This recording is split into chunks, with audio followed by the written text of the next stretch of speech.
For our first prayer items po, uh, let's pray po.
For our second item po, let's pray.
For our third item, let's pray po.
And for our last item po, let's pray.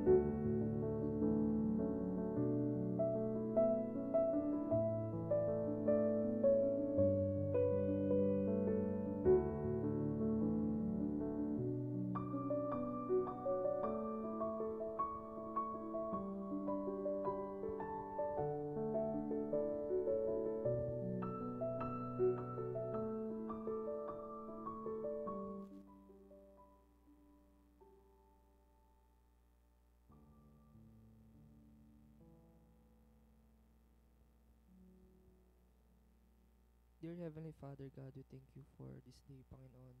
Salamat, Lord, sa bagong umaga. Maraming salamat sa proteksyon na dinala mo po kami dito.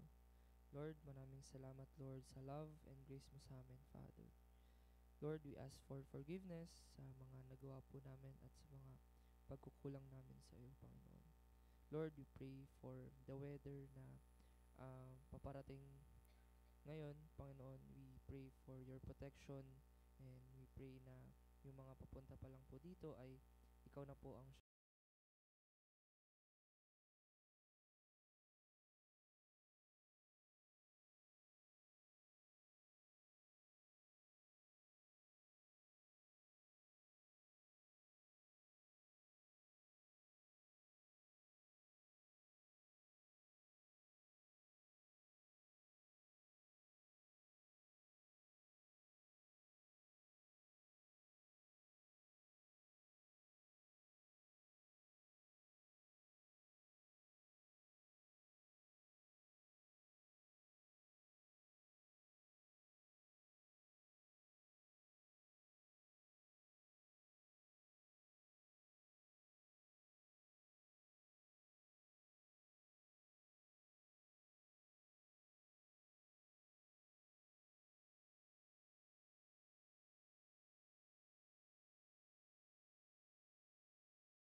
Dakila sa mundo o ang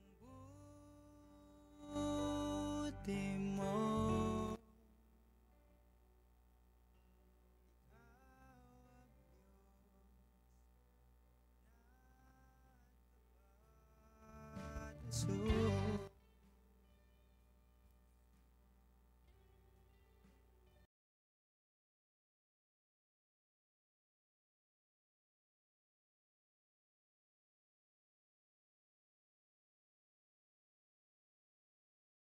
Itanong sa nagawa, pinapatawad mo pa rin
Good morning, everyone!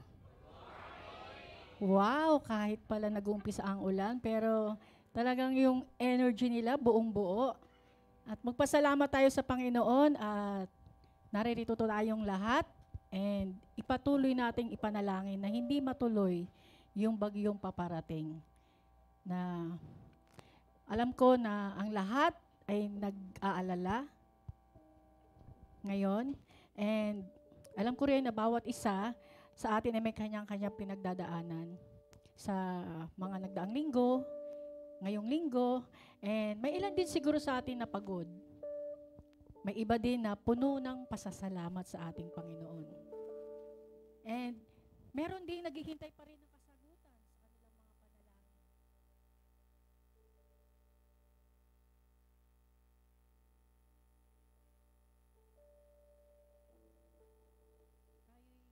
Tayo'y mananatiling maghihintay at may pasensyang maghihintay pagkat ang Diyos natin ay tapat. Amen po ba?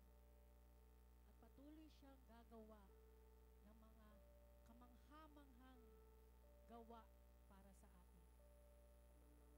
In church, tunay nga na karapat-dapat natin siya purihin, karapat-dapat siya sa ating mga papuri. Kaya at mga kapatid, tayo'y magsitayo. Let's give our best worship to God. Itaas natin ang kanyang ngalan. Itaas natin ang ating Panginoon. Sa ating mga kamay, ang ating mga puso sa pagpupuri sa Kanya. Come, let us worship our King. Come, let us bow at His feet. He has done great things. Amen. See what our Savior has done. See how His love overcomes. He has done great things. Yes, Lord. He has done great things. Oh, hero of heaven, you conquered the grave. You free every captive and break every chain. Oh, God, you have done great things. We dance in your freedom, awake and alive. Oh, Jesus, our Savior, your name lifted high. Oh, God, you have done great things.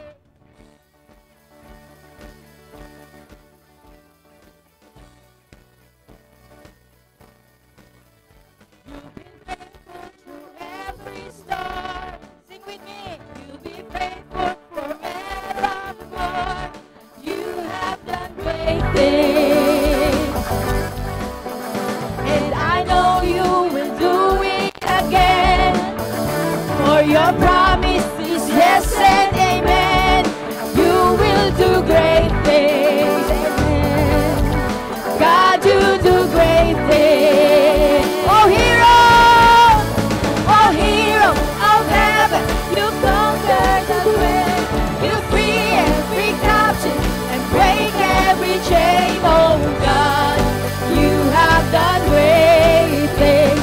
We dance in your freedom, awake and alive. Oh, Jesus, our Savior, your name lifted high. Oh, God, you have done great things. Hallelujah, God, above. Hallelujah, God, unshakable. Hallelujah, you have done great things. Hallelujah, God.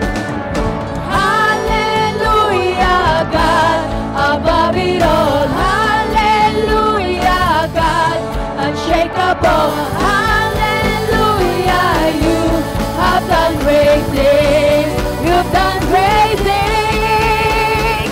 Oh, hero of heaven, you conquered the grave. You free every captive and break every chain.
continue to praise our Lord. He is worthy of our praise.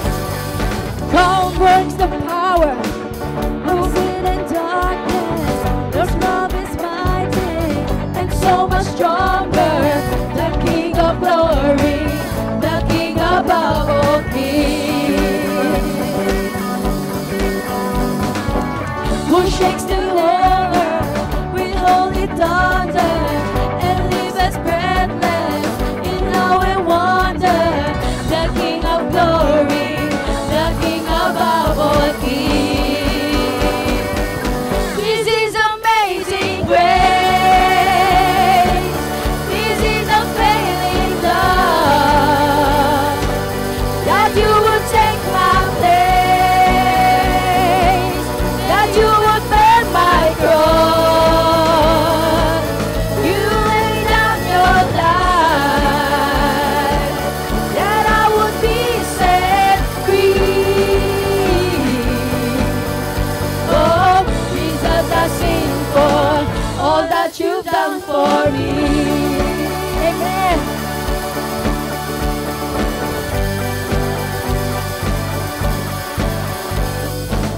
Who brings our chaos back into order? Who makes the orphans a son and daughter? The King of glory, the King of glory. He rules the nation with truth and justice. Shines like the sun in all of his brilliance. The King of glory, the King above all kings. This is amazing grace. This is amazing grace. Yes, Lord. Your unfailing love. That you would take my place. That you would bear my cross. You lay down your life. That I would be set free. Oh, Jesus, I sing for all that you've done for me. As church, let's declare this together. He alone is worthy of our praise. Itaas natin ang kanyang ngalan. Worthy is the Lamb who was slain. Worthy is the Lamb who was slain. Worthy is the King who conquered the grave. Worthy is the Lamb who was slain. Worthy is the King who conquered the grave. Worthy is the Lamb who was slain. Worthy is the King who conquered the grave. Worthy is the Lamb who was slain.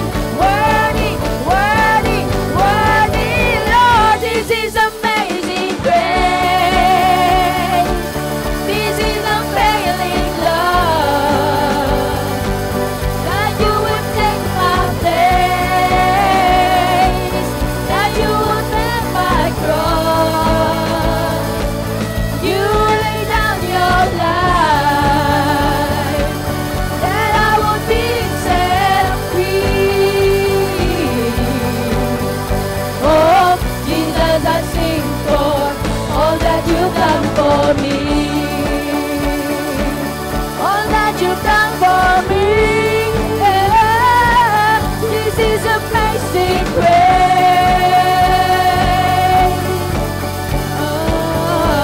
Oh, all that you've done for me. Let us give a big clap offering to our Lord. Yes, Lord Jesus, we come before you in awe of your power and your name. We are mighty. You are mighty, Lord, over every situation. Strong when we are weak and faithful when we feel unsteady, Lord. Father, we lift up your name above all names. The name that saves, heals, and brings life. We honor you, Lord. I pray into the atmosphere. Spirit of God, you're here. You have all authority. I pray over my heart and mind.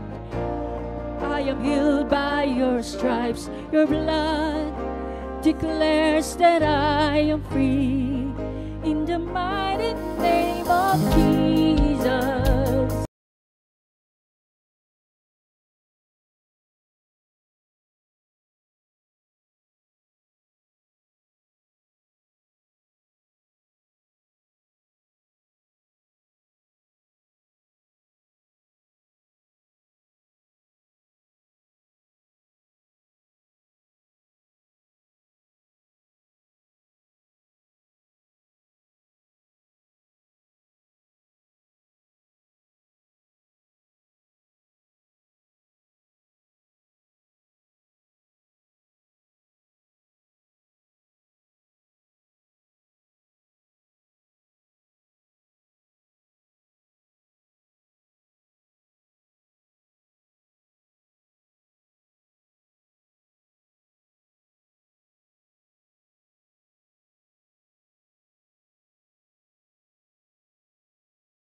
Christ, I will not fear.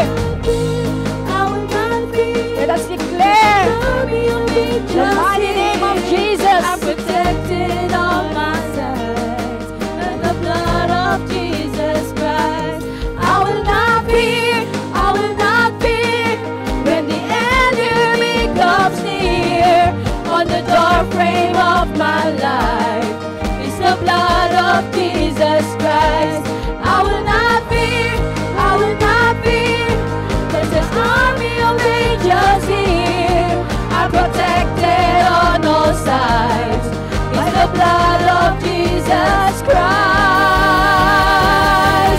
In the mighty name of Jesus, I pray, calling on the power of heaven. I proclaim every weapon formed against me must break in the mighty name of Jesus.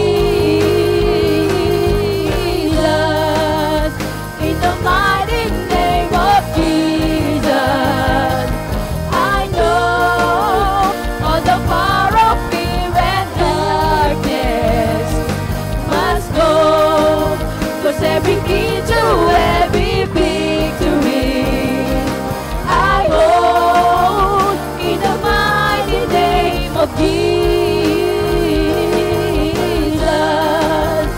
In the mighty name of Jesus. In the mighty name of Jesus.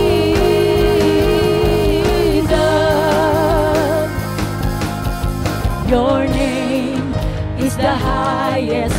Your name is the greatest. Your name stands above them all. All thrones and dominions, all powers and positions. Your name stands above them all. Jesus, your name is the highest. Your name is the greatest. Your name stands above them all. Above all thrones dominions, all powers and positions. Your name stands above them all. In the mighty name of Jesus, I pray, calling on the power of heaven. I proclaim every weapon formed against me must break in the mighty name of Jesus. In the mighty name of Jesus, I know all the power of fear and darkness must go. Every window, every victory, I hold in the mighty name of Jesus. In the mighty name of Jesus. In the mighty name of Jesus.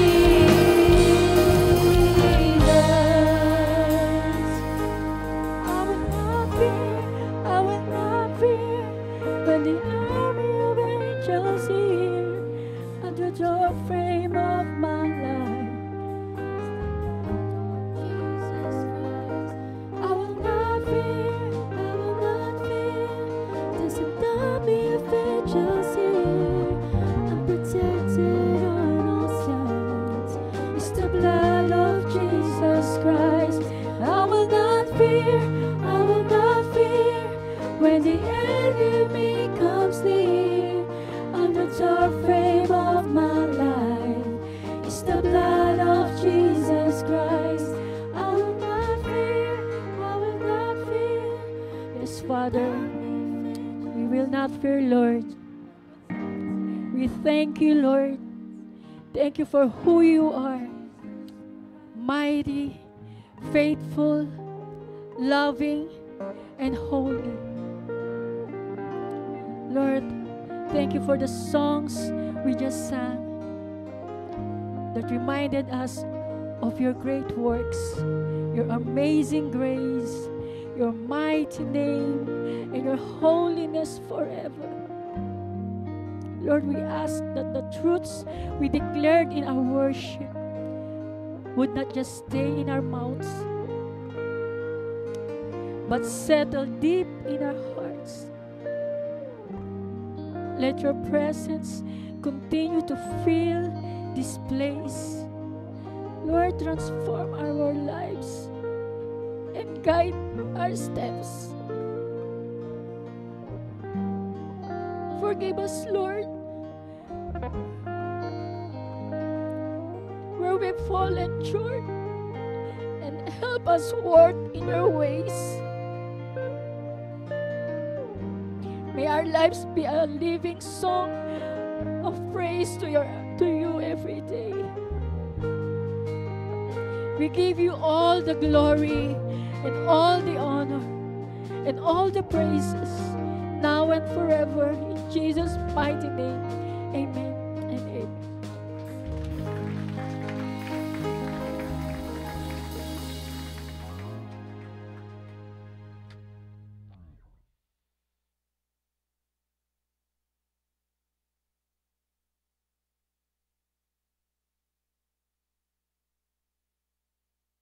Hello, hello.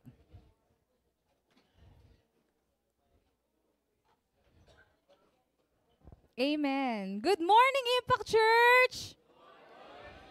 Alam niyo ba, naisip ko kanina, baka kalahati lang ng mga tao ang makarating sa simbahan today dahil alam naman natin na hindi maganda ang panahon. And actually, signal number 3 na po tayo. Pero, yan, nandito po. Halos puno po tayo today. Palakpakan naman natin ang Panginoon.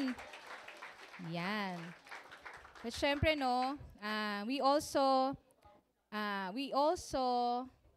hindi naman natin inaalis yung fact na tayo ay nag-aalala. Lalo na po ang mga nakatira sa area na bahain. Yan. Pero sabi nga po sa Psalms 46:1, God is our refuge and strength, an ever-present help in time of trouble. So kahit na po may bagyo sa labas, meron tayong matibay na sandigan. Yan ang ating Panginoon. Palakpakan nga po muna natin muli. Yan. And today, gusto rin nating bago batiin ang mga magse-celebrate ng kanilang karawan, gusto nating i-welcome. Akalain nyo yun, kahit na masama ang panahon, meron tayong 2 bisita today. Yan. Una na po ay si Berwilna Rain Bernardo. Ayun. Welcome sa Impact Church. Andito siya. And si Shesha. Tama? Siesha. Tama? Shesha Rafael. Welcome. Asan siya? Andito. Yan. Welcome sa ating simbahan. Ayan. And katulad nga ng sinabi ko kanina, gusto nating batiin ang magdiriwang, magse-celebrate ng kanilang birthday.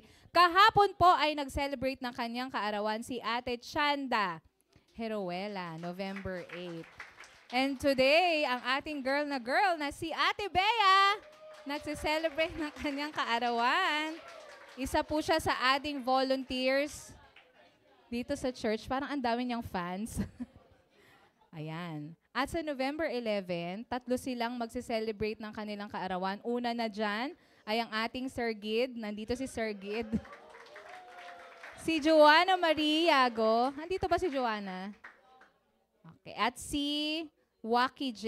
Ciares. Yan, 3 sila. And sa November 12, ayan naman ay si Jeneline Islaban. And sa November 14, andito si Syra Zamora. Nakatitake lang ng, ng board exam. Yan. Maligayang kaarawan sa mga magdiriwang ng kanilang kaarawan. Ayan. Alam nyo ba kung ano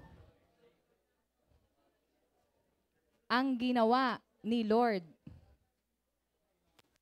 sa pamamagitan po ng ating simbahan nitong nakaraang linggo? Lahat ng gustong makaalam ay tumingin sa akin.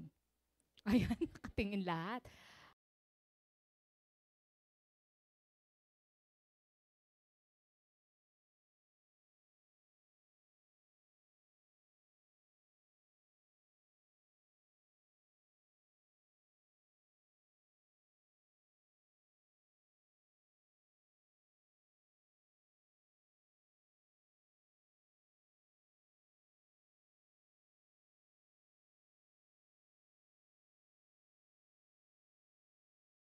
Yan. At syempre, meron din sila, aside from Puso Notebook sessions, meron din silang small group meeting sa mga eskwelahan katulad ng CP Garcia High School, Quirino High School, Ramon Magsaysay, Cubao High School. Alam nyo, malaking tulong po ito sa mga estudyante dahil sa kanila pong paglago sa pagkakilala sa Panginoon at patuloy na pagkilala din sa kanilang sarili kung sino sila.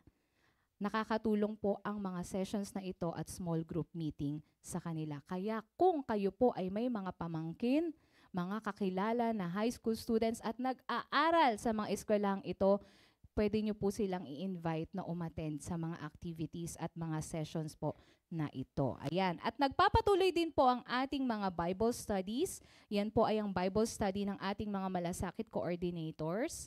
Ayan, ang kanilang picture at marami din silang learnings habang sila ay nagmi-meeting. Ganon din po ang ating malasakit ministry batch 4 meetings. Kahapon po yan.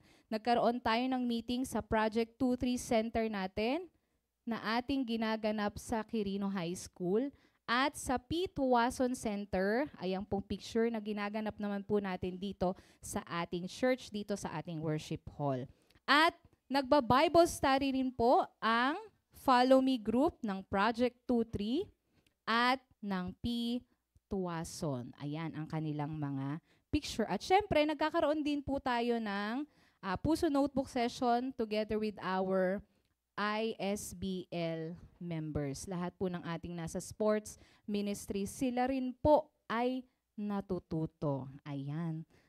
Pwede ba nating palakpakan ulit ang Panginoon sa kanyang kabutihan? Alam niyo po, hindi natin magagawa ang ganitong karaming mga activities sa loob lamang ng isang linggo kung wala po tayong mga volunteers. Kaya patuloy po tayong nagpapasalamat sa ating mga volunteers, patuloy na inilalaan ang kanilang oras, hindi lang po volunteers sa campus, pati na rin po yung ating mga volunteers sa ating Malasakit Ministry. Maraming salamat po for following God's call sa inyo na mag-serve po sa ating simbahan. At eto na nga, yan, ang ating mga upcoming events. Kung kayo po ay may cellphone, pwede nyo pong i-record, kaya makinig po tayo mabuti. Kasi magdi-December na po, dapat wala tayong mamimiss. Yan. Unang-una na po dyan ay ang ating Uplift Worship Night. Yan po ay sa Friday na, November 14. Ang start po niyan ay 7 p.m. Bago sana po matapos ang taong ito, kahit isang worship night ay ma-experience ninyo. Kaya hindi pa po huli, hindi pa po nagdi-December, pwede pa po kayong humabol. Yan. And sa November 16, sa Sunday, ay magkakaroon ng kanilang fellowship ang ating mga young adults. Nakalagay dyan, 1:30 to 3:30. At eto na, dahil nga magpapasko na, sunod-sunod na po ang ating Christmas party. Uunahin na po natin ang Christmas party ng ating campus Christmas party. Parang hindi excited. Ulit, Campus Christmas Party! Yan. Sa December 6 po yan. I think it's Saturday. Saturday po yan.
Regalo. Ayan.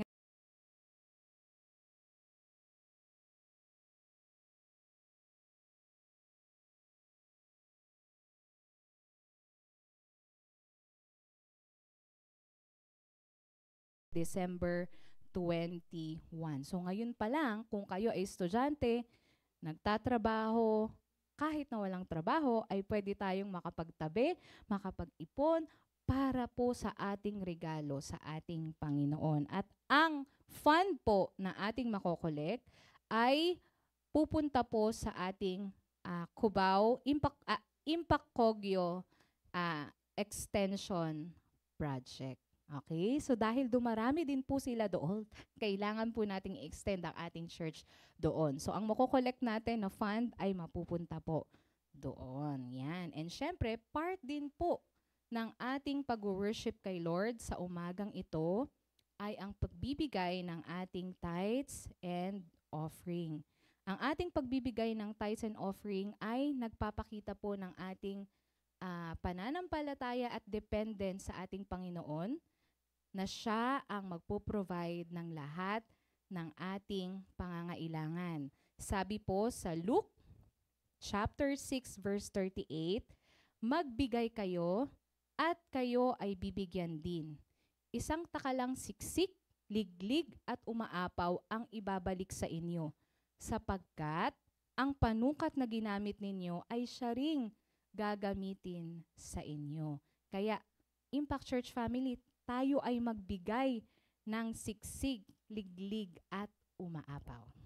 Tara po, ibigay na po natin ang ating tithes and offering. We'll never stop praising your name. Lift you up, all voices shout your glory. The heavens sing your praise. All that our breath will bless your name.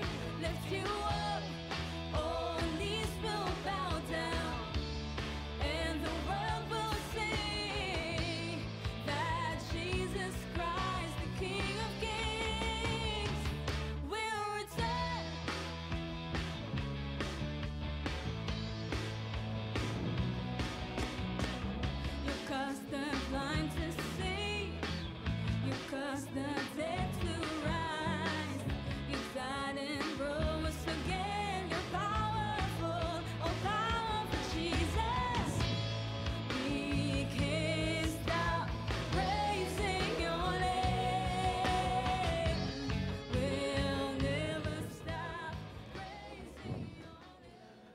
Magandang umaga sa inyong lahat.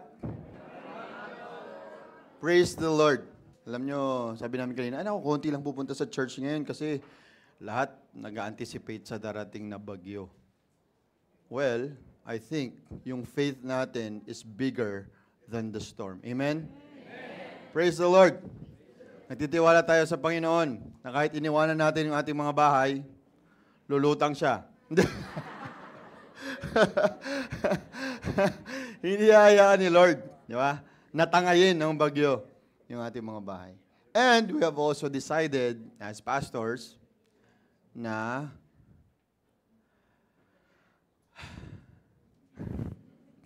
wala po munang second service today. Kasi po, para po makauwi na po tayo sa kanya-kanyang tahanan at maitali na po natin yung ating mga bahay. Para po hindi liparin ng hangin. Ang galing nyo talaga. Alam na alam nyo. Okay.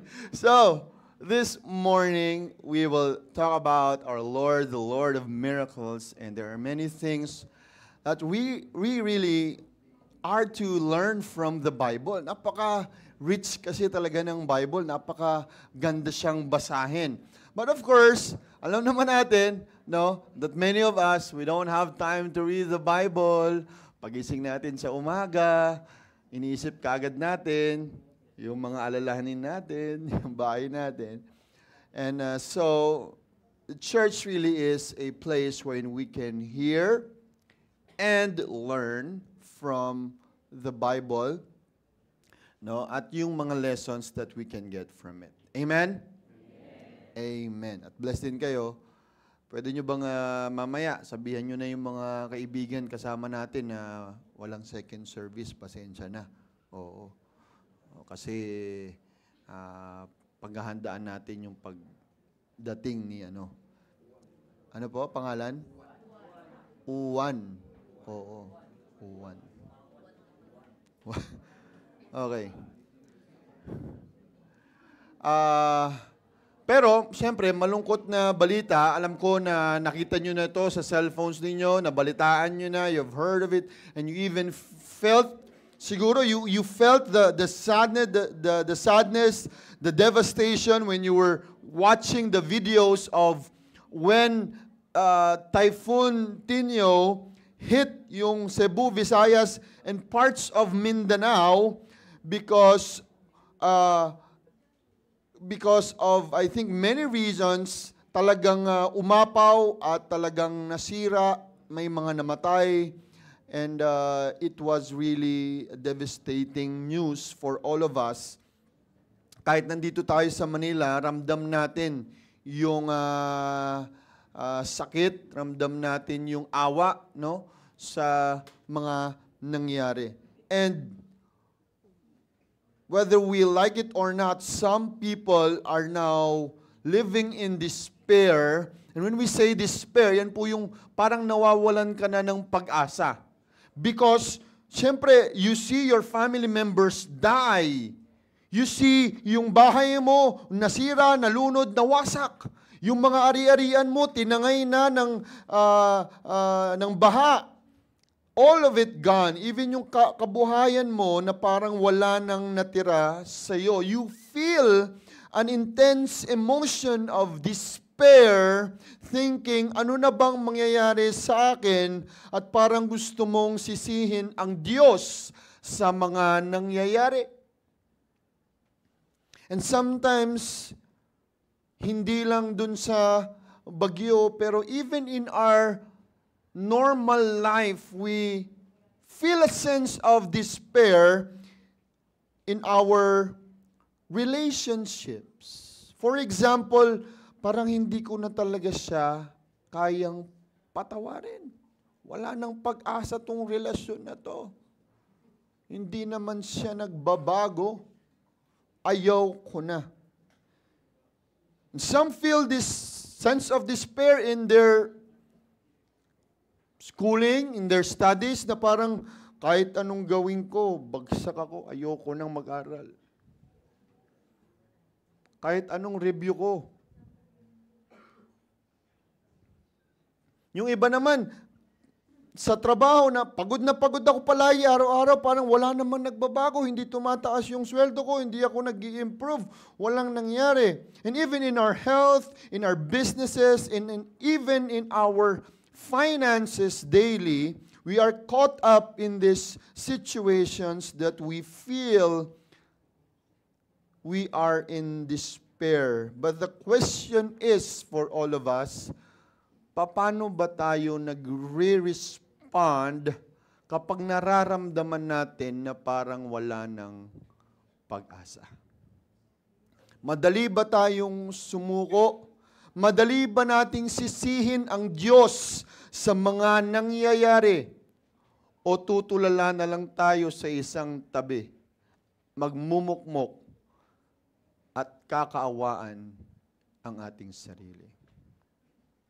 This morning, i-discover natin ang kabutihan ng Panginoon through a story in the life of Jesus kung saan ipinakita niya ang kanyang great compassion, great love, and care to a person who needs it most at that time. So, we will open in the New Testament sa Luke 7, yung kwento ni Jesus when He raised the widow's son. So ito yan, Luke chapter 7, verses 11 to 17. At nilagay ko na dito, babasahin natin. Soon afterward, Jesus went to a town called Nain. And His disciples and a large crowd went along with Him. As He approached the town gate, a dead person was being carried out, the only son of his mother, and she was a widow. And the large crowd from the town was with her. When the Lord saw her, His heart went out to her, and He said, "Don't cry." Then He went up and touched the bier they were carrying him on, and the bearers stood still. He said, "Young man, I say to you, get up."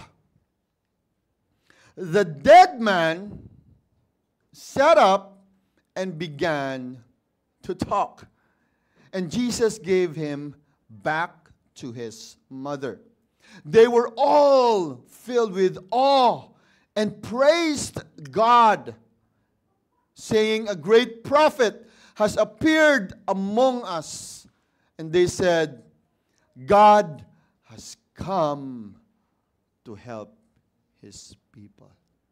This news about Jesus spread throughout Judea and the surrounding country.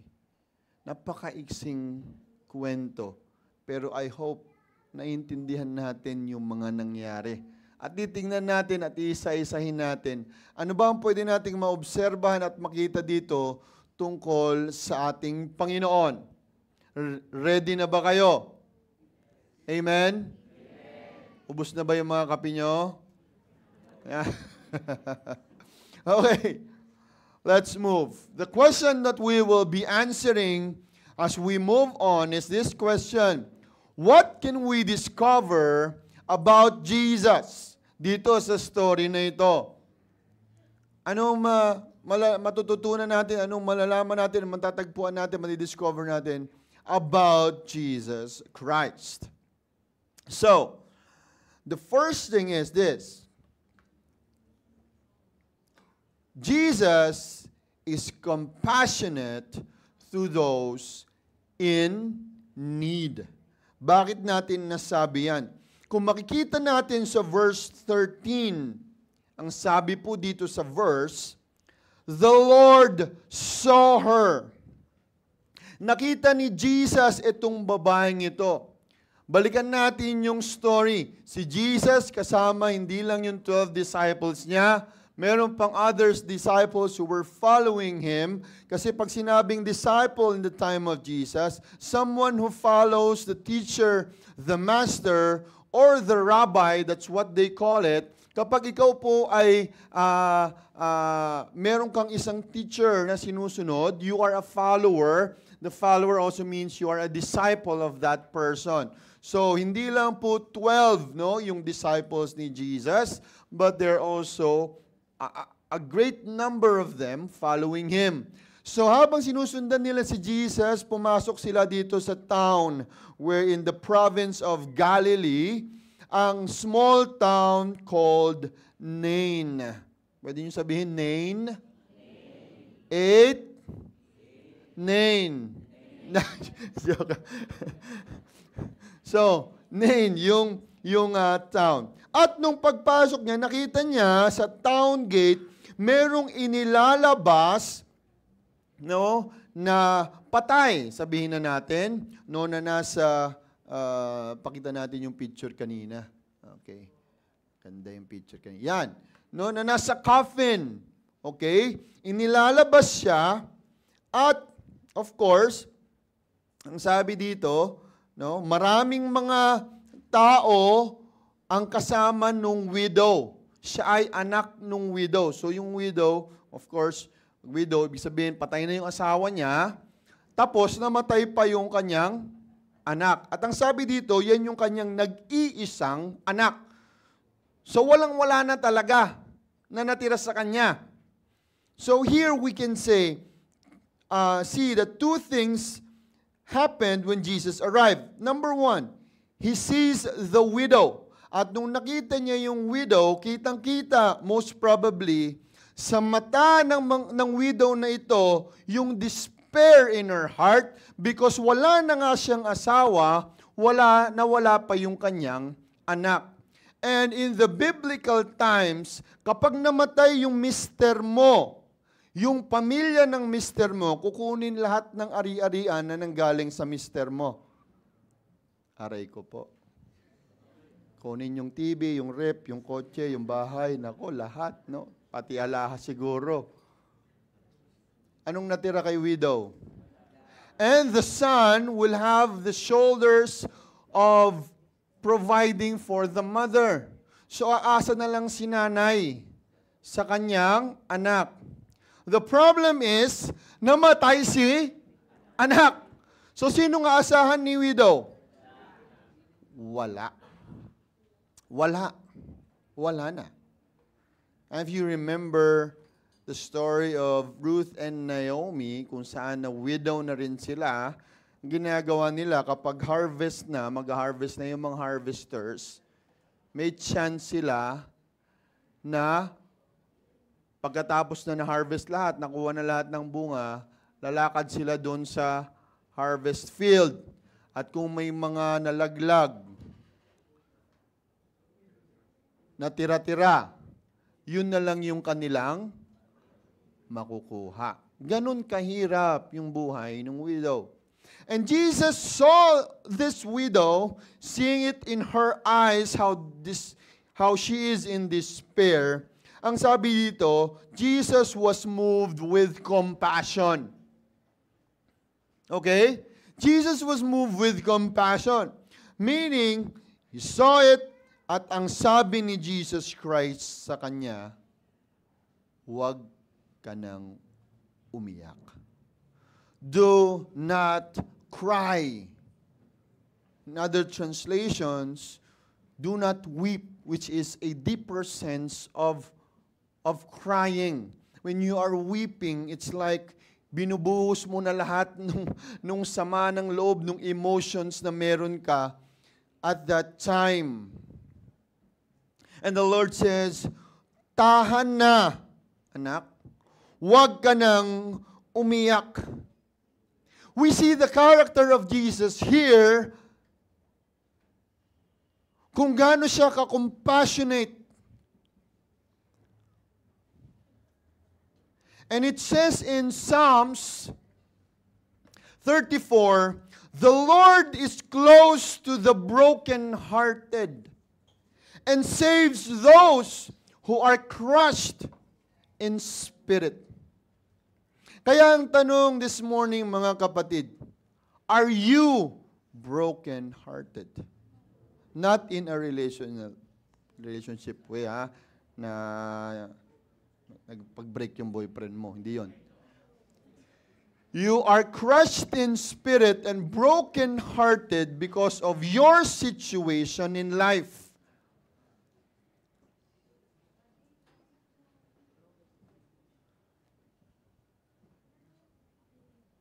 And the Lord said, and the word of the Lord says, the Lord is close. At makita natin dito sa story na to, Jesus Christ Himself, seeing the widow, His heart was full of compassion. Naawa siya sa widow na to. That's why He approached the bier, which is the frame of the coffin, and touches it. At alam nyo ba na pag-touch na yung coffin na yon, most probably, he went in front, kasi nga procession siya, di ba? No, procession siya, sabihin gumagalaw. He went in front, touched it, and everyone who's holding the coffin stood still. Ibig sabihin, tumigil sila. It's like as if sinabi ni Jesus, teka lang. But in the context, biblical context, hindi dapat hinahawakan yung coffin. Bakit? Because in their culture, it is unclean to touch a dead person, even a dead animal. So, even yung coffin, kung nasaan yung patay, ay dapat huwag mong hawakan. But Jesus Christ, nakita natin dito, His authority transcends all concerns. That is why, when He did that action, everybody stood still and nag-anticipate sila. Bakit? Bakit ginawa ito ni Jesus? And because there was a growing number of followers, they were asking why. Ito yung action, no, na ginawa ni Jesus. Siya ay respected teacher.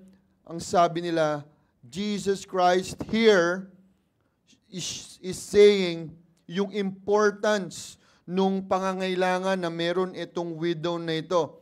So, ang sabi niya, huwag ka nang umiyak, at kinausap niya yung patay. Kaya nga po ang pinag-usapan natin dito, miracle. Bakit? Kasi patay na, kinausap niya, sabi niya, sit up.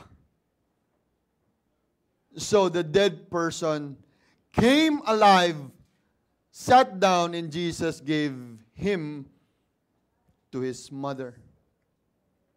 At makita natin dito kung gaano kabuti ang ating Panginoon.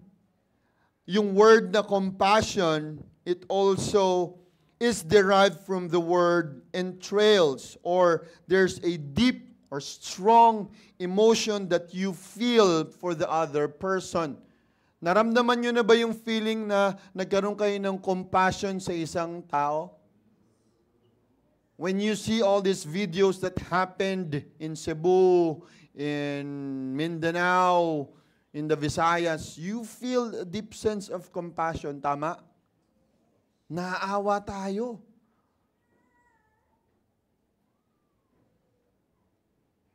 Na panood nyo ba yung tatay na sinisi-CPR pa yung asawa niya sa bubong? Yung mga sinasagip, mga bata na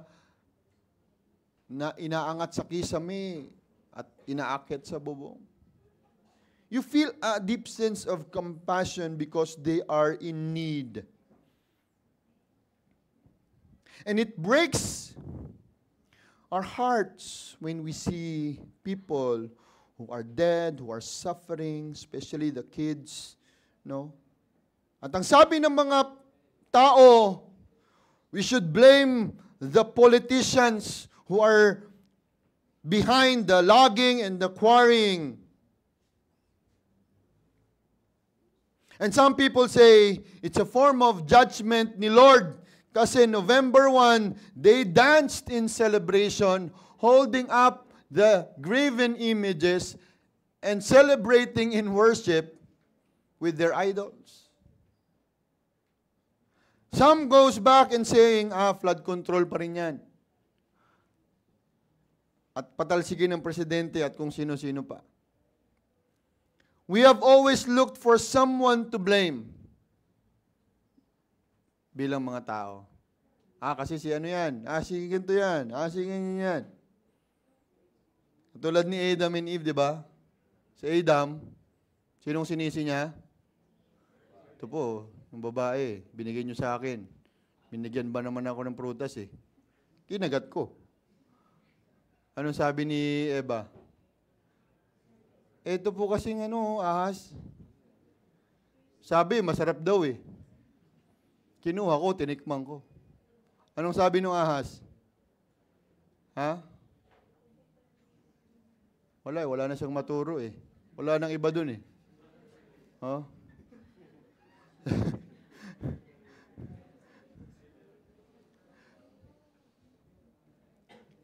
But one thing I think we need to realize now, it's not really the blaming that will help, but what can we do to help? If there is true compassion sa puso natin, our words of judgment means nothing. Our actions mean more when we respond to the need. Jesus himself saw the widow and the need. Jesus immediately responded to the need. Nag-respond kaagad si Jesus kasi may pangangailangan. Young man, I say, you arise. And he sat up and began to speak. Yan yung sinabi sa verse 14 and 15. So in application to this first point, the question is, paano ba tayo nagre-respond sa pangangailangan ng iba? Are we compassionate to others or are we judgmental? For example, may pangailangan yung isang tao, lumapit sa iyo ng hiram. Pahiram naman ng 500 dyan. Kasi medyo kapos eh. Anong sabi mo? Ayan kasi, hindi ka marunong mag-ipon, tamad-tamad mo. Ayan kasi kung ano-anong pinagbibili mo. Yung magpapahiram ka na lang, yuyurakan mo pa yung pagkatao na nanghihiram sa iyo, aray ko po.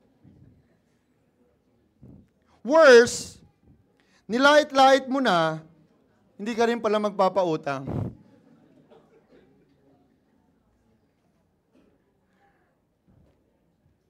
Brethren, brothers and sisters in the Lord, let us have the character of Christ.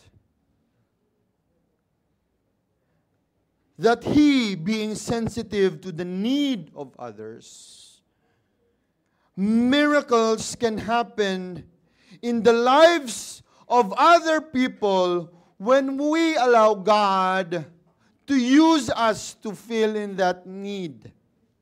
You see, kapag hinayaan mo na gamitin ka ng Panginoon sa pangailangan ng iba, you provide a miracle in the life of that person. What if that person was praying and say, Lord, kailangan ko talaga nito, pangbili talaga ng sapatos lang ng anak ko. Wala na talaga. Tapos lumapit siya sa iyo bilang kapatid sa Panginoon at sabi, baka meron ka naman dyan. And when you help that person, that prayer is answered, at sasabihin niya, praise God, it's a miracle. Amen? Gusto mo ba maging parte ka ng miracle ni Lord? Amen. Because you responded to the need that God allowed you to help others. And as Christians, may pagkakaiba tayo sa mga hindi Kristiyano. Kasi tayo, naobserbahan natin at nakikita natin yung pangangailangan ng iba beyond what others cannot see. For example, meron kang ka-work or ka-schoolmate, nakikita mo, tulala sa isang tabi, maluha-luha. Anong ibig sabihin nito? Tapos nilapitan mo. May problema ba? You are now responding to someone who is struggling or maybe in need. Pero nung hindi ka pa Kristiyano, wala kang pakialam. Baka nga tinatawanan mo pa. O tinan mo siya doon, parang baliw. See yung pagkakaiba? Kasi yung motto mo noon, mind your own business. Pero nung naging Kristiyano ka, alam mo that you mind other people because they are valuable to you as well, as God sees them valuable.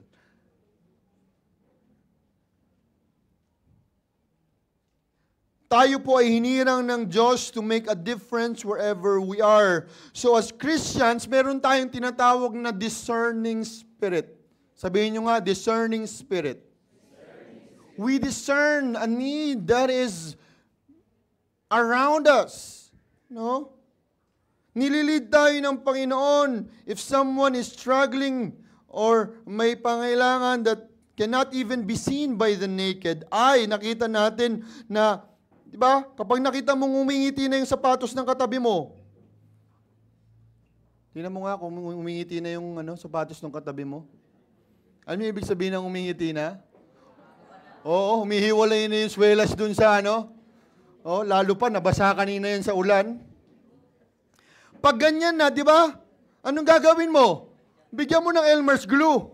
Ay, parang hindi, gaganing Elmer's glue, ha? No? Tulungan mo. So, don't get me wrong, no? May conviction si Lord.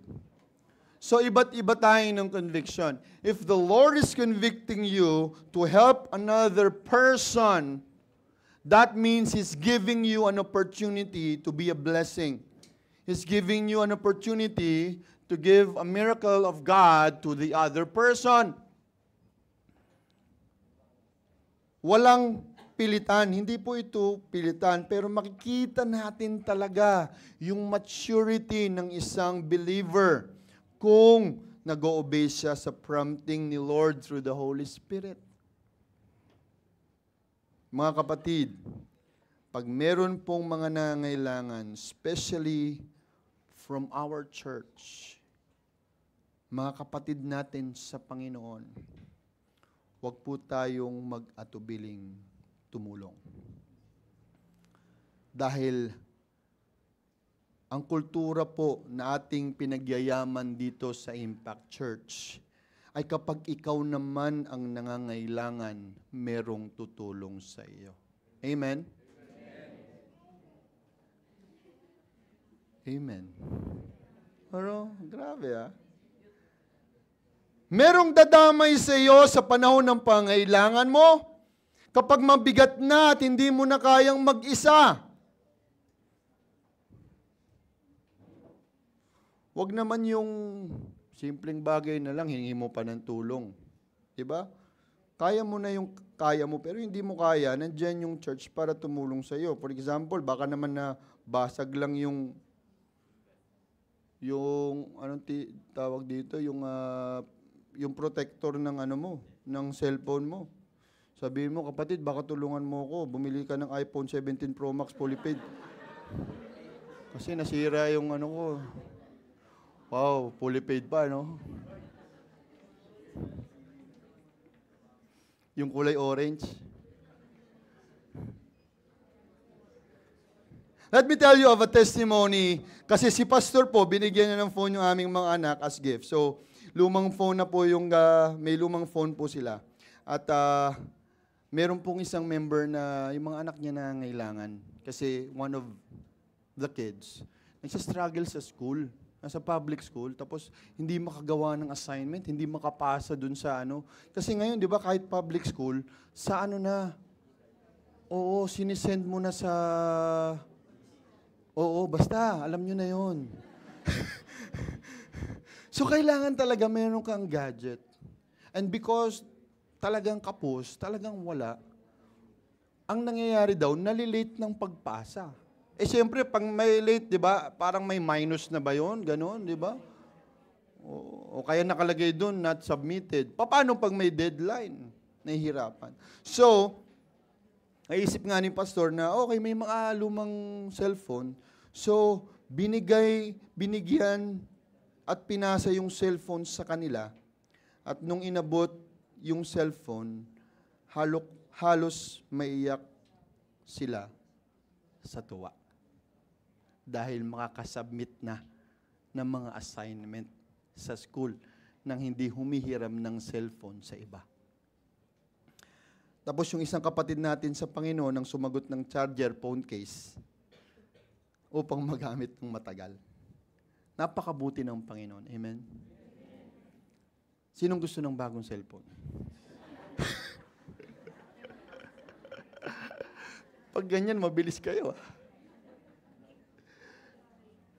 Be content. So, as an application, let me say this.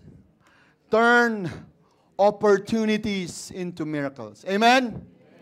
Pwede ba natin sabihin sabay-sabay? Ready, go! Mga Chinese kayo, ah. Okay.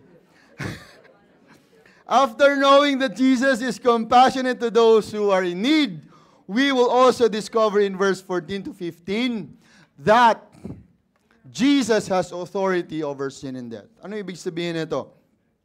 Si Luke, sinulat niya yung story na ito following the healing of the Gentiles official slave na, di ba, of course, ni-raise niya itong dead son ng widow. At finufulfill niya yung kanyang naging sermon in Nazareth. Kasi, naalala niyo yung kay Elijah, kung saan nag-minister siya sa widow in Zarephath. Ganun din si Elijah, ni-raise niya yung anak ng widow's son who had recently died. Ibig sabihin, all these prophecies that were happening even in the Old Testament were being given is now being fulfilled by Jesus Christ. Kaya nga po si Jesus is also a prophet, no? And in Luke 1:1 we also see the fullness of whom Jesus comes to, not only to the poor but even to the rich. Kasi itong centurion, no, may sakit yung kanyang servant. At ang sabi niya, Jesus, sabihin mo lang, sa iyong salita lang. Sabihin mong gumaling yung servant ko, gagaling siya.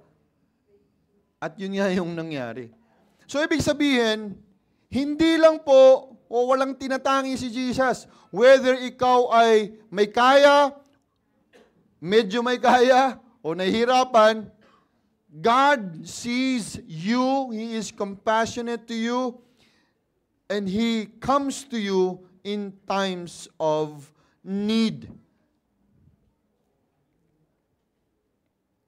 And more importantly, makita natin dito, yung authority ni Jesus over sin and death, nung binuhay niya, itong patay. Anong ibig sabihin nito? Jesus has authority over sin and over death. Kasi, in reality, talaga, Jesus hates death. It has never been God's purpose and destiny na death will be there. But because of the sin of one man, sin entered the world, and death as the wage of sin. So, ang ibig sabihin nito, pumasok yung kamatayan sa mundo because of sin. Because of humanity. But imagine this, Imagine this. Because of one sacrifice, and that sacrifice of Jesus, He conquered death. And even if hindi pa nga namamatay si Jesus sa cross, He already is showing people that I am beyond death. I am higher than death. That even a dead person can be made alive because of my power, and my will. Ano ibig sabihin nun? Meron tayong Diyos na makapangyarihan. Mas makapangyarihan pa sa kamatayan. So we should not be bothered by the circumstances around us because we have a powerful God. Amen? More powerful than anything that we have ever seen. Ganyan si Jesus. Kaya nga nung nabuhay yung patay, ang lahat ng tao doon, malamang ang sabi, wow! Grabe! Grabe. Matindi talaga. Kayo ba nakita na kayo ng patay na buhay? Taon nyo na? Hindi nyo pa nasabi yung, wow, grabe. Sila, nasabi na nila.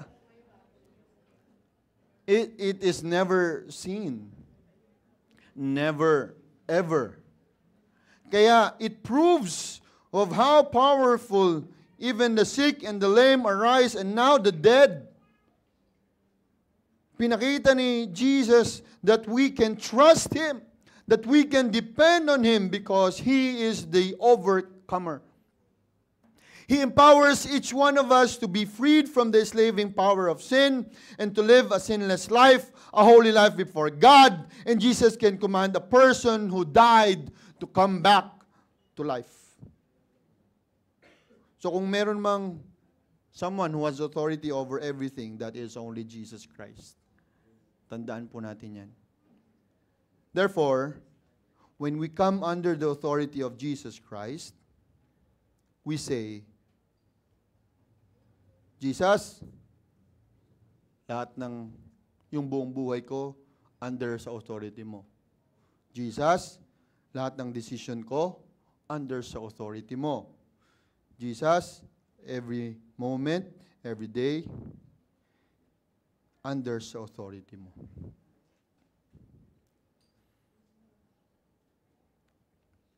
Kaya nga, ayaw ko yung napanood ko na meme sa Facebook Reels. Merong bata. Sabi doon, sabi niya, kaya nga tayo binigyan ng kanya-kanyang buhay para hindi mo pakialaman yung sa akin. E di wow. Ha? O yung linyang, buhay ko naman to. Hayaan mo ako maging masaya. Walang pakialaman. Narinig nyo na yun? Yan po yung sign ng prideful life. Yung ayaw nating pakialaman tayo ng iba. We want things done in our own way. We want to please ourselves. Kaya hindi na marunong makinig o sumunod yung iba sa generation na to. Kasi they're already empowered by the social media that they can control everything in their life.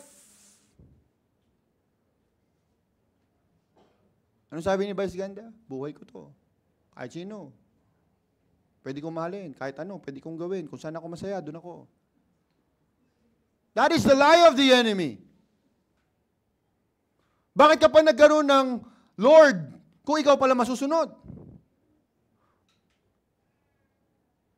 Because if you are the one in control, you are not under the authority of your Lord. You are not under the authority of Jesus Christ.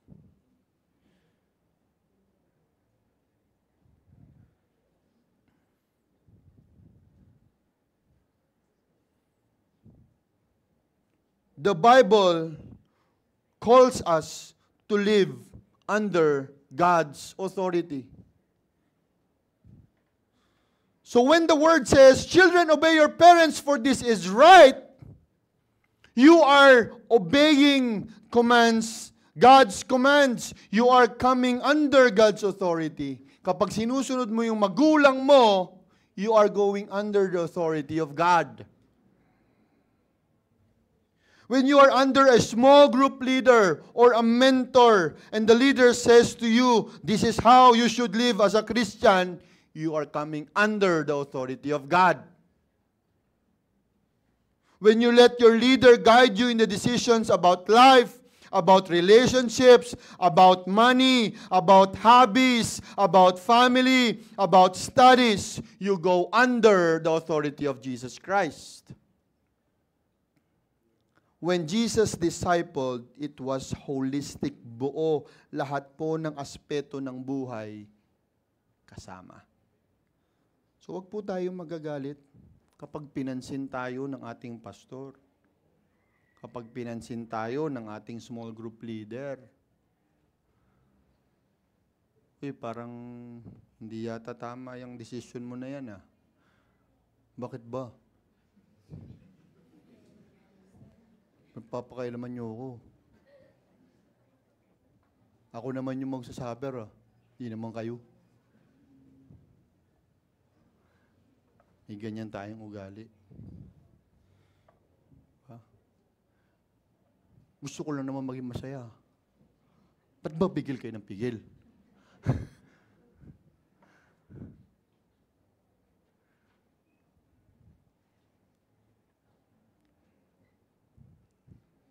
Jesus' teachings included marriage lessons, parent and children relationship, teachings about money, teachings about giving, helping others. And Jesus equipped his disciples with everything they had to learn about life. Kaya sana may ganun din tayong teachable heart. Sabihin mo, small group leader, ano sa tingin mo kapag ganito yung gagawin ko? Ano sa tingin mo kapag may nag-chat sa akin parang nakakrushang kita? Ano sa tingin mo yung dapat kong gawin kasi palagi ako napapagalitan sa bahay? Problema sa generation na to, hindi na tayo marunong humingi ng tulong ng iba. Hindi na tayo humingi ng opinion ng iba. Kasi yung opinion na lang natin yung importante. And the mark of a growing Christian is number 1, be humble and be a learner. Kaya po kayo merong mga small group leader, mga pastor, para lapitan nyo at hingan nyo ng tulong. Pastor, ano bang gagawin ko dun sa nangutang sa akin ng 100? 1 taon na, ay pambayaran. Kalimutan mo na, 100 lang yan eh. Ha? Sumama pa yung loob mo eh. Baka nga binigyan ka na ni Lord ng 500, di mo pa na-appreciate. Ha? So there are things na in life we can learn from. So, wag ka ma-offend kapag tinanong ka ng small group leader mo, nag-devotion ka na ba? Nagbigay ka ba ng tithes mo this month? Because every accountability question that your small group leader asks you, the goal is to help you grow in Jesus. Merong isang babae, ilang minutes pa ako. Tama-tama, isa lang ang service ngayon.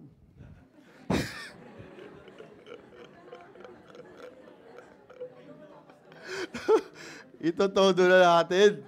Ha? Nagmamadali ba kayo mo eh? Yon! Yan ang gusto ko marinig. Okay. Merong isang babae, a very young kid, na meron siyang ipunan, meron siyang coin, and this little girl loves the Lord, Mahal niya yung Panginoon. And she longed to share the gospel to others. But of course, limited kasi nga bata pa siya, so hindi pa siya pwedeng pumunta sa mission field. So what she did is to contributed a small amount of coins and money sa missions. Alam niyo doon sa ating envelope. Alam niyo 'yun? Envelope, pag nagbibigay kayo ng offering sa tithes, mayroon doon nakalagay missions. Napansin nyo? Hindi nyo pinapansin, no? So, pansinin nyo, may nakalagay doon missions. So, itong batang to, naglagay siya at nilagay niya doon sa, minark niya sa missions.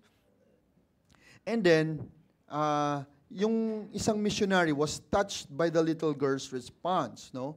Na parang, uy, ang bata-bata pa nito, pero meron na siyang heart for missions. So, ang ginawa nitong missionary na to, he bought a gospel tract. Yung gospel tract po, nandun na yung explanation ng gospel na maiksi lang para siyang comic. At dinala niya overseas doon sa mission field at binigay niya sa isang chieftain kasi nga tribal pa. No, chieftain ng tawag nila. And nung natanggap yun ng chieftain, hindi niya kayang basahin. Kasi nga, wala naman silang aral dun sa tribo. Okay? So, he needed to travel ng ilang miles, 250 miles, para hanapin lang yung someone na makakapagbasa at makakapag-explain sa kanya. Pero nung narinig niya yung nandoon, yung laman nung gospel tract na yon, na-realize niya yung kanyang pangangailangan kay Jesus Christ. So tumanggap siya kay Jesus. At nung bumalik siya dun sa kanyang tribo, sinare niya yung kanyang nalaman at dahil siya yung chieftain, silang lahat ay sumunod to him as a leader and marami po ang nakatanggap sa Panginoong Jesus, accepted the Lord Jesus and they were converted. And all of this was a result of a simple penny or coin given by a small and young child, a little girl who gave from her heart. So, simple lang, pero malayo po ang nararating. Basta po galing sa puso natin yung ating ibinigay. So, in this story, let me share to you a theological significance ng pagiging yung authority ni Jesus over sin and death. It underscores Jesus' authority over death, affirming His identity as the Son of God. Because no one can do that. Walang iba. Wala kayong mababasa sa Bible o kahit anong book na isang tao, God, who was took the form of man na nakapagpabuhay ng isang patay. This miracle prefigures His own resurrection na mangyayari and serves as a testament to the hope of eternal life for believers. Because Jesus Christ has authority over sin and death, we should never, hindi na tayo mag-worry kahit mamatay tayo. Because God already has given us eternal life. God has conquered it. God is even above death, na kaya niya tayong bigyan ng eternal life, our hope in Jesus. It also highlights Jesus' compassion and care for the marginalized as He intervenes in the life of a widow who would have faced dire circumstances without her son. Ano ang ating application? Make Jesus' authority your priority. Again, pakibasa, ready, go. Make Jesus' authority your priority. Nagbago na kayo, hindi na kayo Chinese, ha? Many of us might be struggling to allow Jesus take over sa buhay natin. Lalo pa yung mga kabataan natin dito, nagsistruggle kayo kasi yung mga kabarkada nyo, mga katropa nyo, sinasabi, ito yung gawin natin, ito yung subukan natin. Saan tayo masaya? Ha? Humipak tayo ng vape. Subukan natin yung Sunmig Light. Ha? Panoorin natin to, gawin natin yan. Hindi lang naman yung mga kabataan yung ganyan, may mga matatanda rin naman. Pero, it's a struggle really. Pero I appreciated how I saw a video of one person na tinatanong ng isang gay or lesbian kung ano yung tingin ni Jesus sa kanya. At ang sabi niya, Jesus loves everyone. Right now, there's confusion in your heart, but Jesus would love to journey with you. Jesus would love to understand in what you're going through.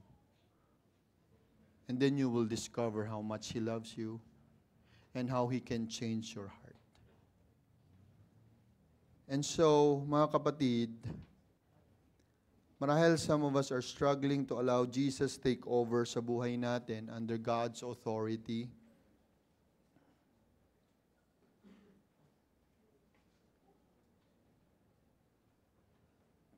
Subukan mo at huwag kang titigil na isuko yung buhay mo sa Kanya.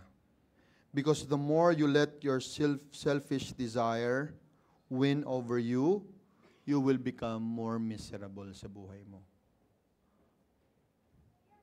But when you ask Jesus Christ, He will change you and will make you a better person.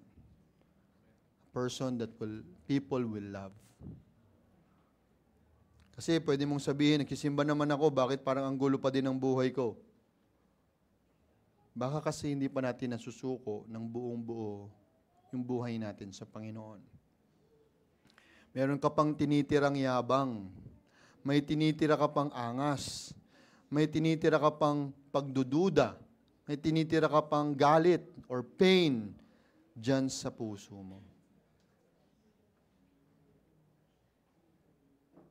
And seriously, yung mga tao na tahimik lang, yung mga tao na palatawa, pero may struggle sa heart nila. Isuko mo sa Panginoon. He is willing. He is willing to heal you from your pains. He is willing to change you so that you will have a better perspective of life.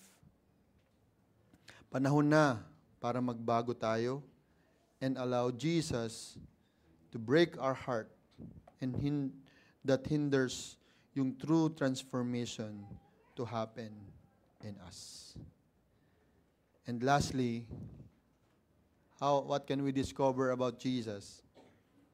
Jesus is our only hope that never changes.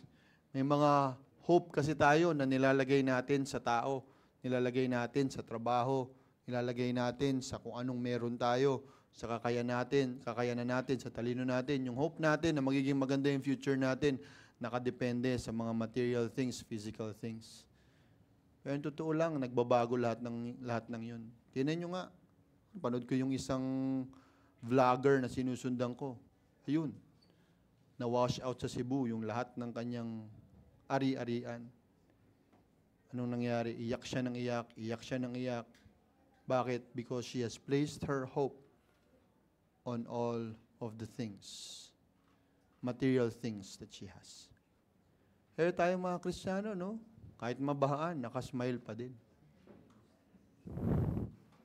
Kasi alam natin, kayang palitan ng Panginoon yan. Amen? Amen. Amen. The miracle of the widow's son being raised to life is a profound testament of Jesus' power over death and His deep compassion for those who are in distress. It serves as a powerful reminder of the hope and life that Jesus brings to all who believe in Him. Meron tayong pag-asa sa Panginoon. Amen? Amen. He can change the course of our life and our future. He can make us be content with what we have, but having pure joy of living this life, even without the luxury, even without the travels abroad, even without the riches, even without the iPhone 17 Pro Max fully paid. Ano? Ilang terabyte? 2 terabyte.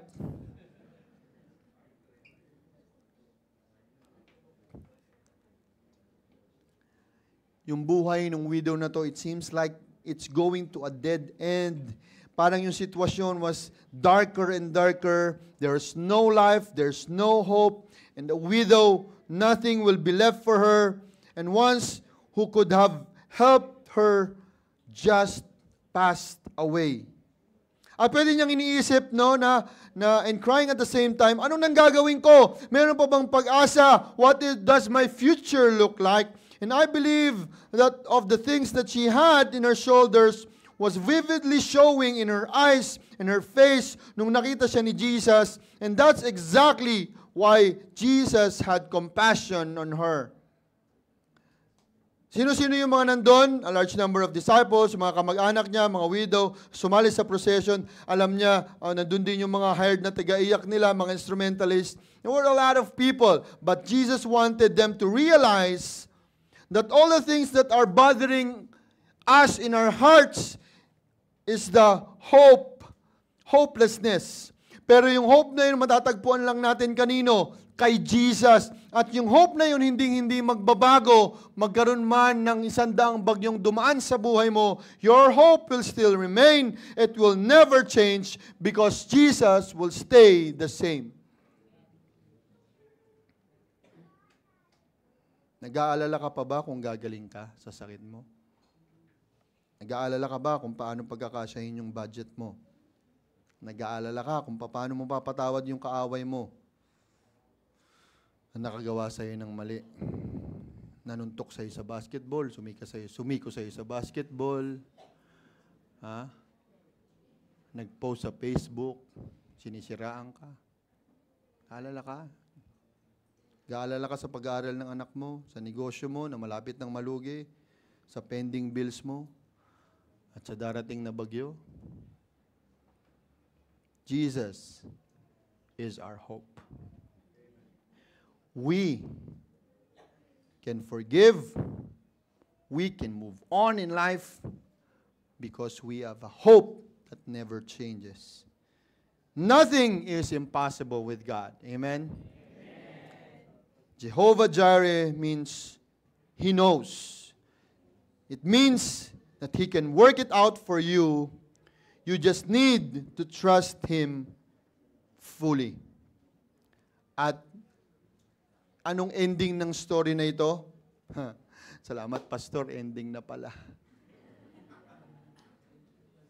Ang ending ng story na to, the people around the gate of the town had a sense of awe.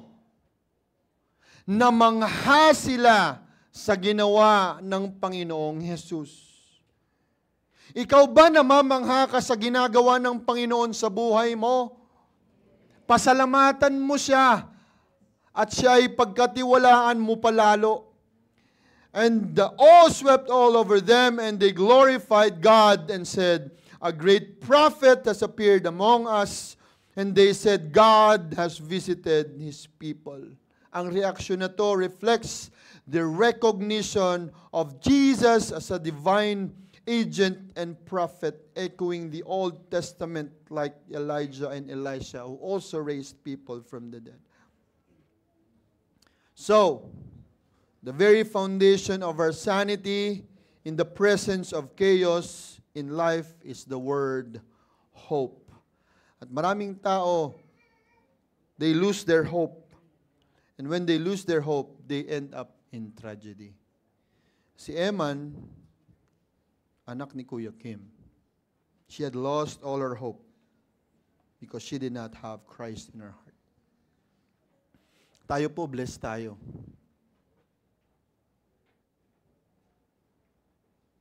Because we have Jesus Christ. He is our hope. At bilang mga Kristiyano, wag na wag po tayong papatalo sa bulong ng kaaway. Na wala tayong pag-asa. Walang kwenta, wala na mangyayari, hindi na magbabago. Kasi totoo lang, meron. But the work of the enemy would say, wala na. Parang sa life ni Job. Curse God and die. Sabi niya. But the difference is now, natagpuan mo si Jesus through this church, a lot of people here would say to you, kasinungalingan yan, kasi mahal ka ng Panginoon. He will not allow you, no, to be in despair.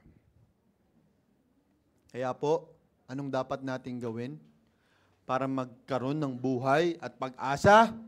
I-discover mo yung promises ng Panginoon. Kaya maraming tao nawawalan ng pag-asa kasi hindi nila alam yung pangako ni Jesus Christ eh. Ang daming pangako ni Jesus Christ na nasa Bible. So ang kailangan natin gawin, i-discover natin yon by reading our Bibles.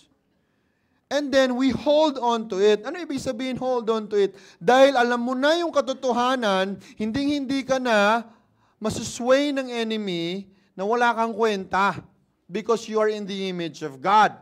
And that God cares for you and His compassion sa'yo. And He loves you so much. So you hold on to that promises so that you will stand firm anuman yung bagyo na darating sa'yo. Anuman yung sabihin ng iba. Anuman yung pag-down sa'yo ng mga tao sa paligid mo, hindi ka matitinag because you know that the Word of God is true and that Jesus is your hope and that Jesus loves you and cares for you. Amen? He is the source of our hope. So in the end, let us summarize this. Principle number 1, Jesus is compassionate to those in need. Jesus has authority over sin and death. And Jesus is our only hope that never changes. Sige po, picturean nyo. Because kapag meron po kayong sinulat o in-store, mababalikan po ninyo.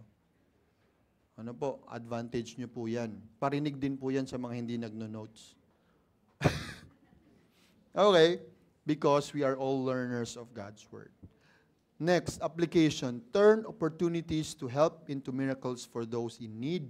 Make Jesus' authority your priority and discover and hold on to God's promises, your source of hope.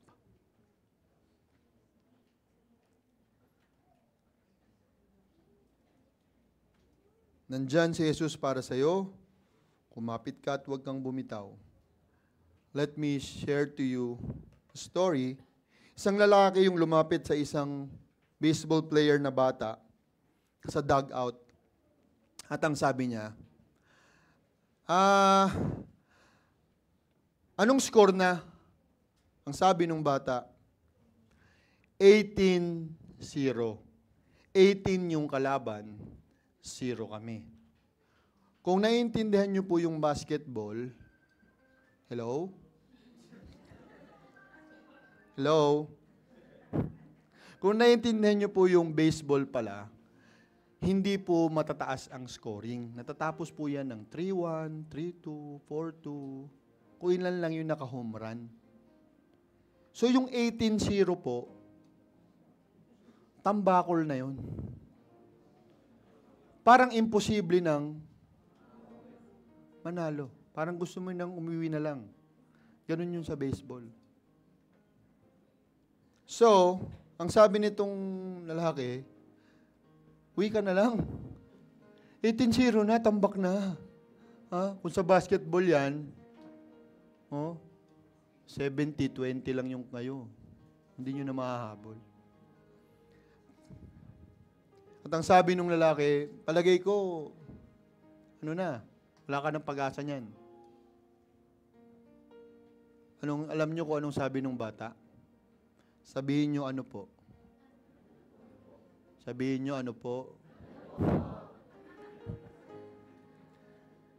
Sabi niya, Kuya, bakit ako mag-aalala? Wala pa kaming turn na mag-bat at umiscore. Kasi pag kami na, yung may chance na umiscore, alam mo na. Tayong mga Kristiyano, hindi tayo dapat bawalan ng pag-asa sa buhay. Kung naiintindihan natin kung sino yung Diyos na sinasamba natin, kung alam natin kung anong kaya ng Diyos na pinaglilingkuran natin, hindi tayo dapat matakot sa buhay. The only time na mawawalan tayo ng pag-asa ay kung nakasandal tayo sa sarili nating lakas. Kaya kapatid, sumandal ka sa Panginoon. Siya ang iyong pag-asa. He is the Lord of miracles. Amen. Let's come to the Lord in prayer. Lord, we thank you for this day. We thank you for your goodness, O Jesus. Praise you for being the Lord of miracles.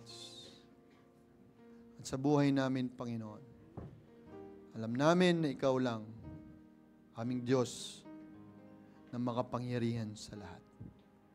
At walang imposible sa iyo, Panginoon. Napakabuti mo, Diyos.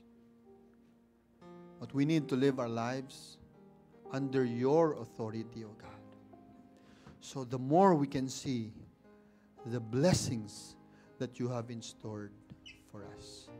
Ang dalangin ko, Panginoon, sa aming church, whether sa aming mga kapatid na matagal nang nag-church dito, whether sa mga kapatid namin na ngayon pa lang, or even sa mga kabataan na narito, Panginoong Diyos, hayaan mo ng iyong salita ay tumimo sa kanilang mga puso, ito ay lumago at hindi maalis kailanman. Ang dalangin ko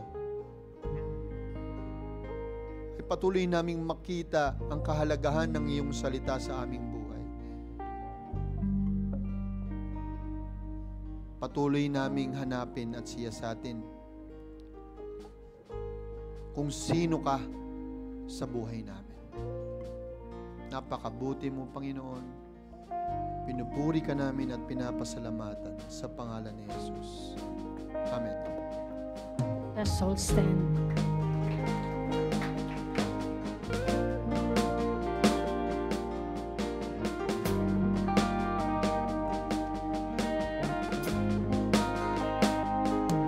I will not fear, I will not fear when the enemy comes near.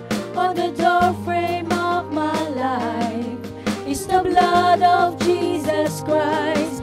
I will not fear, I will not fear. There's an army of angels here. I'm protected on all sides by the blood of Jesus Christ. I will not fear, I will not fear when the enemy comes near. On the doorframe of my life is the blood of Jesus Christ. I will not fear, I will not fear. There's an army of angels here. I'm protected on all sides of the blood of Jesus Christ.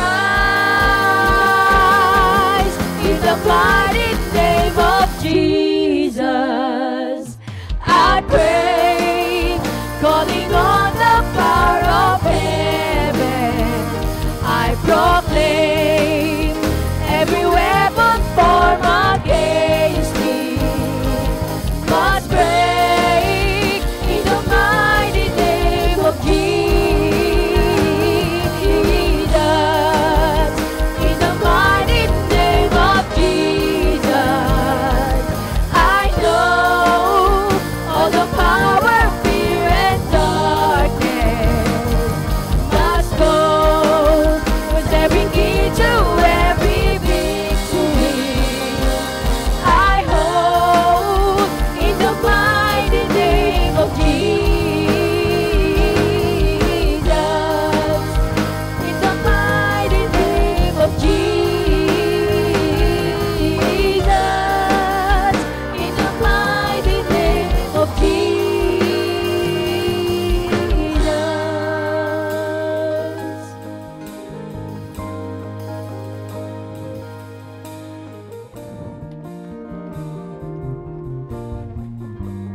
Manalangin po tayo.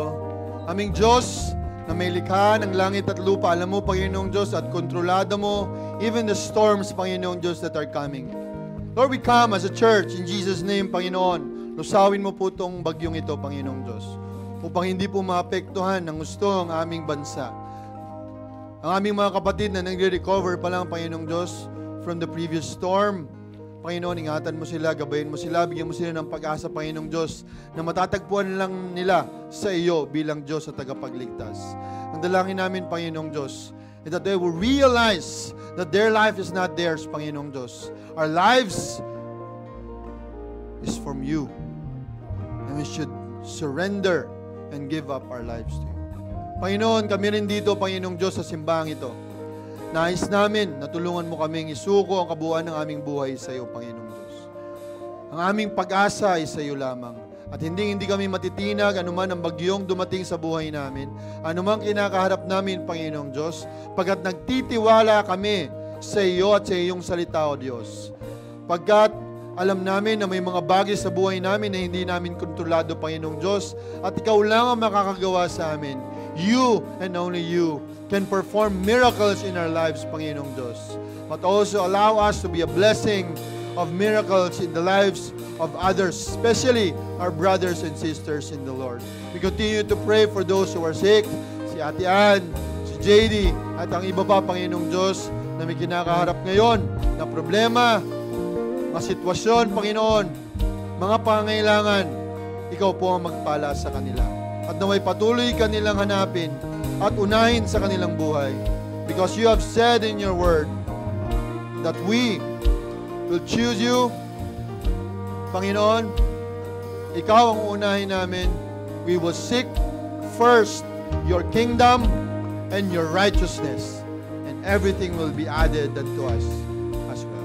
Bless us as a church, protect us, guide us, and may we be a light that shines for this world. Brothers and sisters in the Lord, receive the blessing of our Lord Jesus Christ today.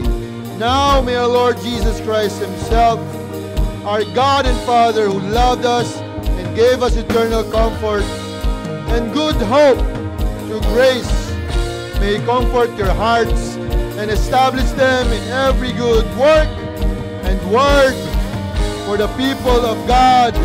In the name of the Father, the Son, and the Holy Spirit. Amen. Amen. God bless you.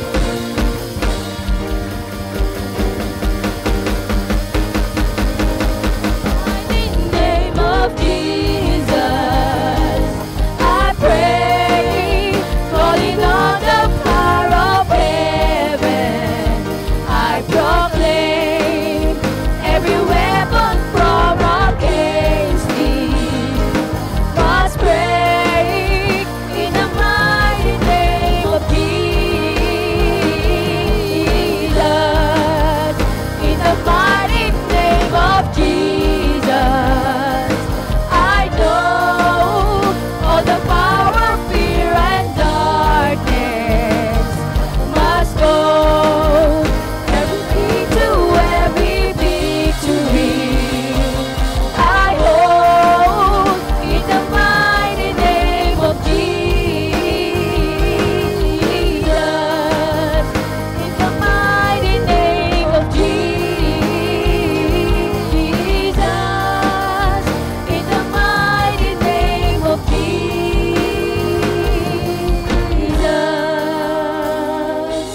Magandang umaga po muli.